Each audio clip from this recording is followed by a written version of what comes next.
ಬಹಳ ಮೋಸಕರವಾದದ್ದು, ಗುಣವಾಗದ ರೋಗಕ್ಕೆ ಒಳಗಾಗುವಂಥದ್ದು ಎಂಬುದಾಗಿ ಯೆರೆಮೀಯ ಪುಸ್ತಕದಲ್ಲಿ ನೋಡುತ್ತೇವೆ.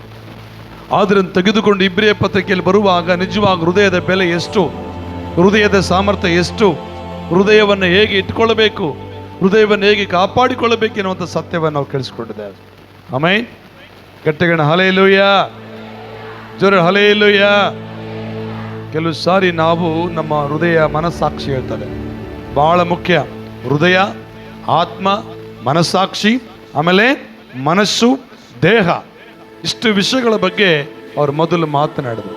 ಅದರಲ್ಲಿ ಮುಖ್ಯವಾದದ್ದು ಹೃದಯ. ಗಟ್ಟಿಗಳು, ಎಷ್ಟು ಜನ ಹೃದಯ ಇದೆ? ಯಾಕೆ ಹೃದಯ ಬಹಳ ಮುಖ್ಯವಾದದ್ದು? ದೇವರು ವಾಸ ಮಾಡೋ ಸ್ಥಳ ಕೂಡ ಅದೇ. ನಮ್ಮ ದೇಹದಲ್ಲಿ ಪ್ರಾಮುಖ್ಯವಾದ ಒಂದು ಅಂಗ ಇದೆ ಅಂದ್ರೆ ಅದು ಹೃದಯ ಮಾತ್ರವೇ.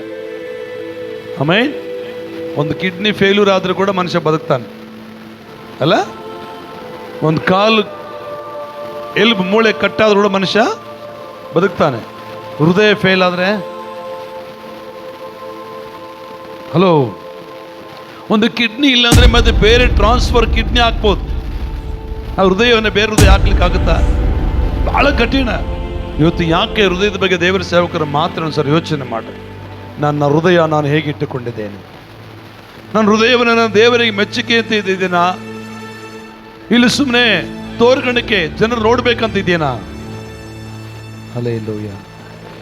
ಈ ಹೃದಯದ ಬಗ್ಗೆ ಬಹಳ ಬಹಳ ಬಹಳ ನಾನು ನಿಜವಾಗಲೂ ಅನೇಕ ವಿಷಯಗಳನ್ನು ಬರ್ಕೊಂಡಿದ್ದೇನೆ. ಎಂಥ ಹೃದಯ ಇದೆ! ಇಸ್ರಾಯೇಲ್ ಹೃದಯ ಹೆಂಗಿತ್ತು? ದೇವರಿಗೂ ಕೂಡ ಹೃದಯ ಇದೆ. ದೇವ್ರ ಹೃದಯ ಏನ್ ಮಾಡ್ತು? ಪಶ್ಚಾತ್ತಾಪ ಪಟ್ಟಿತು. ಬೈಬಲ್ ಹೇಳ್ತದೆ, ಆದಿಕಾಂಡ ಪುಸ್ತಕದಲ್ಲಿ 6:6 ಮನುಷ್ಯರ ಕೆಟ್ಟತನವನ್ನು ದೇವರು ನೋಡಿ ಪಶ್ಚಾತ್ತಾಪ ಪಟ್ಟು ಹೃದಯದಲ್ಲಿ ನೊಂದುಕೊಂಡಂತ ಬೈಬಲ್ ವಾಕ್ಯ. ಆ ಕೆಟ್ಟು ಹೋದ ಹೃದಯವನ್ನು ದೇವರು ನಮಗೆ ಸರಿ ಮಾಡಿ ಇಟ್ಟಿದ್ದಾನೆ. ಬಾಟ್ಲಿ ತೋರಿಸಿದರು, ಕಠಿಣ ಮಾಡಿಕೊಂಡಿದ್ದೆ ನಾವು.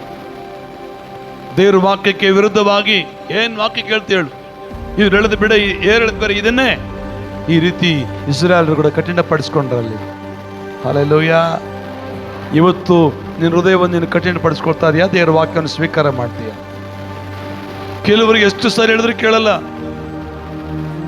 కొంతమందికి ಎಂದು చెప్పిన వినరు. ఎందుకు తెలుసా? ಯಾಕೆ ಗೊತ್ತಾ? ಇಬ್ರಿಯ ಬರೆದ ಪತ್ರಿಕೆ ಓದಿವಲ್ಲ, ನೀವು ಇವತ್ತು ಆತನ ಶಬ್ದಕ್ಕೆ ಕಿವಿಗೊಡದೆ ಓದಿದ್ರಿಂದ ಹೃದಯದಲ್ಲಿ ಏನ್ ಮಾಡಿದ್ರಿ? ನೀವು ಕಠಿಣಪಡಿಸ್ಕೊಂಡ್ರಿ. ದೇವರ ವಾಕ್ಯ ಅಂದ್ರೆ ನಿಮಗೆ ಕಠಿಣ. ನಿಮಗೆ ಅನುಕೂಲವಾದ ಬೋಧೆ ಹೇಳುವಾಗ ಬಹಳ ಚೆನ್ನಾಗಿ ಕೇಳ್ತಾರೆ, ಆದ್ರೆ ನೀವು ಹಿಂಗೆ ಇರಬೇಕು, ಹಿಂಗೆ ಇರಬಾರ್ದು ಅಂತ ಹೇಳುವಾಗ ಇದನ್ನ ಯಾಕಪ್ಪ ಹೇಳ್ತಾನೆ ಅಂತ ಪ್ರಶ್ನೆ ಮಾಡಿಕೊಳ್ತೀರ. ಇವತ್ತು ನಮ್ಮ ಹೃದಯವನ್ನು ಬಹು ಜಾಗರೂಕತೆಯಿಂದ ಕಾಪಾಡಿಕೊಳ್ಳಬೇಕು. ಸೊಲೊಮೋನ ಜ್ಞಾನಿ ಹೇಳ್ತಾನೆ, ನಿನ್ನ ಹೃದಯವನ್ನು ಬಹು ಜಾಗರೂಕತೆಯಿಂದ ಕಾಪಾಡಿಕೋ. ಅದರೊಳಗಿಂದ ಏನು ಬರ್ತಾವಂತೆ?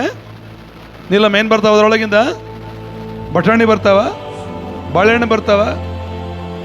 ಬೈಬಲ್ ವಾಕ್ಯ ಚೆನ್ನಾಗಿ ಹೇಳ್ತದೆ. ಜ್ಞಾನೋಕ್ತಿ ಪುಸ್ತಕದಲ್ಲಿ 4:23 ಅದರೊಳಗಿಂದ ಜೀವಧಾರೆಗಳು ಹೊರಡುತ್ತವೆ. ಆಮೆನ್. ಜೋರಗಳು ಹಲ್ಲೆಲೂಯಾ, ಹೇಳಿ ಹಲ್ಲೆಲೂಯಾ.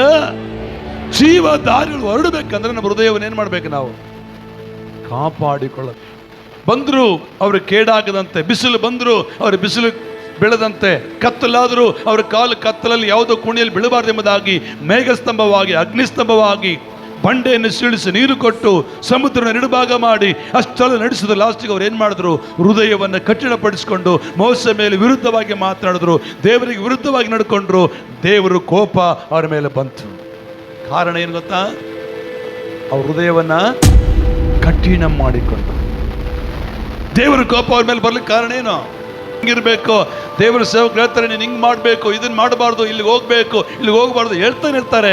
ನೀನು ಹೃದಯವನ್ನು ಕಠಿಣ ಪಡಿಸ್ಕೊಂಡ್ರೆ ಆ ಹೃದಯದ ಒಂದು ಹೋಲ್ಗಳೇನಾಗ್ತವೆ? ಬ್ಲಾಕ್ ಆಗಲಿ. ದೇವರ ವಾಕ್ಯವನ್ನು ಸ್ವೀಕಾರ ಮಾಡು, ಹೃದಯವನ್ನು ಬಹು ಜಾಗರೂಕತೆಯಿಂದ ಕಾಪಾಡಿಕೋ.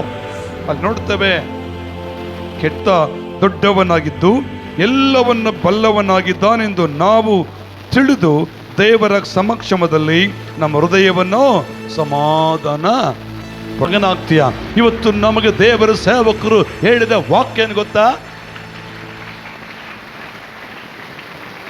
ಪ್ರತಿ ತಿಂಗಳು ನಮಗೆ ಬಂದು ವಾಕ್ಯ ಹೇಳುವ ಉದ್ದೇಶ ಏನು ಗೊತ್ತಾ? ನಮ್ಮ ಸಭೆ ಕರ್ತನ ಬರೋಣದಲ್ಲಿ ಎತ್ತಲ್ಪಡೋ ಸಭೆ ಆಗಬೇಕಾ? ನಿಮ್ಮನ್ನು ನೀವೇ ಕರ್ತನ ರಾಜ್ಯಕ್ಕೆ ಸಿದ್ಧರಾಗಬೇಕು. ಇಷ್ಟು ತಪ್ಪನ ಅವ್ರಿಗಿದೆ.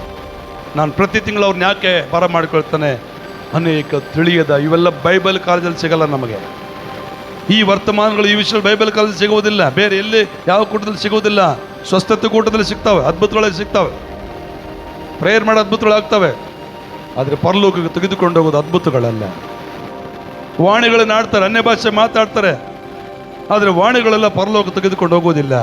ಈ ಸತ್ಯ ವಾಕ್ಯವನ್ನು ಯಾರು ಸ್ವೀಕರಿಸ್ತಾರೋ, ಈ ವಾಕ್ಯಾನುಸಾರ ಯಾರು ನಡೀಲಿಕ್ಕೆ ತಮ್ಮ ಜೀವಿತನ ಒಪ್ಪಿಸಿಕೊಡ್ತಾರೋ, ಹೃದಯವನ್ನು ಯಾರು ಜಾಗೃತಿಯಿಂದ ಕಾಪಾಡಿಕೊಳ್ಳುತ್ತಾರೋ ಅವರು ಪರಲೋಕ ರಾಜ್ಯಕ್ಕೆ ಬಾಧ್ಯರಾಗ್ತಾರೆ. ಆಮೇಲೆ ಹಲ್ಲೆಲೂಯ. ಒಂದು ಸಾರಿ ಗಟ್ಟಿಯ ಚಪ್ಪಳೆ ತಟ್ಟೋಣ. ದೇವರ ಸೇವಕರಿಗೆ ಒಂದು ಗಟ್ಟಿಯ ಚಪ್ಪಳೆ. ಇಂಥ ಒಳ್ಳೆ ಸೇವಕರ ಸಹವಾಸದಲ್ಲಿ ನಾವು ಬೆಳಿತೇವಂದ್ರೆ ಅದು ನಮಗೆ ಭಾಗ್ಯ. ಆಮೇನ್.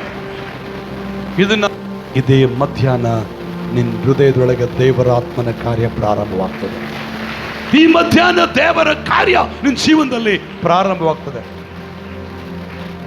ಅದಕ್ಕೆ ಬದಲಾಗಿ ನೀನು ಕಠಿಣ ಮಾಡಿಕೊಂಡ್ರೆ, ಮಾತಾಡಿದ ಮಾತುಗಳಲ್ಲ, ನನ್ನ ಆತ್ಮಿಕ ಜೀವಿತವನ್ನು ಕಟ್ಟಿಕೊಳ್ಬೇಕಂದ್ರೆ, ನನ್ನ ಪರಲೋಕ ರಾಜ್ಯಕ್ಕೆ ಬಾಧ್ಯನಾಗಬೇಕಂದ್ರೆ, ದೇವರ ರಾಜ್ಯದಲ್ಲಿ ಸೇರ್ಬೇಕಂದ್ರೆ ಈ ಹೃದಯವನ್ನು ಕಾಪಾಡಿಕೊಳ್ಬೇಕು, ಈ ವಾಕ್ಯವನ್ನು ಬಹು ಜಾಗರೂಕತೆಯಿಂದ ಇಟ್ಟುಕೊಳ್ಳಬೇಕಂತ ವಾಕ್ಯವನ್ನು ಮಾತನಾಡಿದ್ದಾರೆ. ಮಣಕಲ್ ಹಾಕೋಣವ, ಒಂದ್ಸರಿ ಮಣಕಲ್ ಹಾಕೋಣ, ಒಂದು ಸಾರಿ ನಮ್ಮನ್ನು ನಾವು ಪರಿಶೀಲಿಸಿಕೊಳ್ಳೋಣವ. ಒಂದು ಸಾರಿ ನೀನಿರುವ ಜಾಗದಲ್ಲಿ ಮಣಕಲ್ ಹಾಕಿ ದೇವರ ವಾಕ್ಯ